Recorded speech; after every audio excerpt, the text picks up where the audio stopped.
మీరు మోకాళ్ళ నొప్పుల సమస్యతో బాధపడుతున్నారా? అయితే అసలు ఇది ఎందుకు వస్తుంది తెలుసుకుందాం.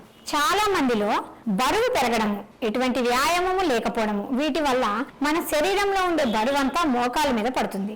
ఈ మోకాలిలో ఉండేటటువంటి జాయింట్స్ దగ్గర కార్టిలేజీ అంటాము, అంటే మృదుల అస్థి అరిగిపోవడం వల్ల వీళ్ళకి కరకర శబ్దం రావడము జరుగుతుంది. అంటే వీళ్ళు మెట్లు ఎక్కాలన్నా, నడవాలన్నా, కింద కూర్చొని లేవాలన్నా కూడా చాలా ఇబ్బంది ఫీల్ అవుతూ ఉంటారు. అండ్ చాలా మందిలో ఏమవుతుందంటే కీళ్ళు అనేవి గట్టి పడడము, వాపు రావడము, కదలికని అది రిస్ట్రిక్ట్ చేయడం, అంటే కదలిక లేకుండా ఉండడం జరుగుతుంది. కొంతమందిలో ఉదయం నిద్ర లేవగానే ఒక్క అడుగు వేయాలన్నా కూడా బెడ్ మీద నుంచి వీళ్ళు వేయలేరు. ఒక 10 అడుగులు వేసిన తర్వాత కొంచెం రిలీఫ్ అనేది ఉంటుంది. కొంతమందిలో ఆయిల్ మర్దన చేస్తే కొంత రిలీఫ్ కనిపిస్తుంది.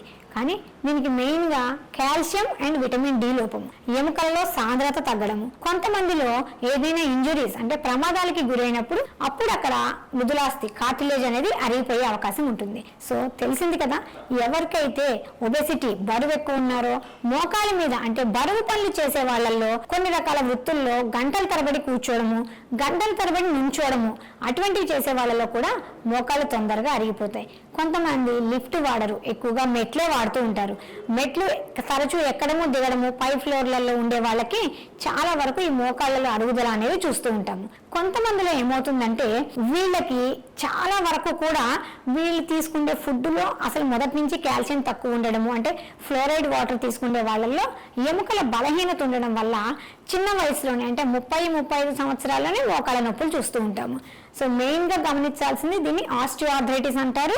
ఇది వయసుతో వచ్చే చేంజ్ కొంత అయితే మన జీవన శైలి వల్ల, బరువు నియంత్రణలు లేకపోవడం వల్ల వచ్చేది కొంత.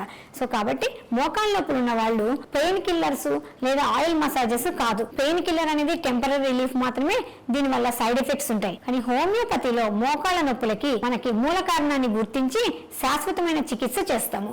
దీంట్లో ఎటువంటి సైడ్ ఎఫెక్ట్స్ ఉండవు, ఎటువంటి సర్జరీలు, ఎటువంటి పిఆర్పీలు కూడా అవసరం లేదు.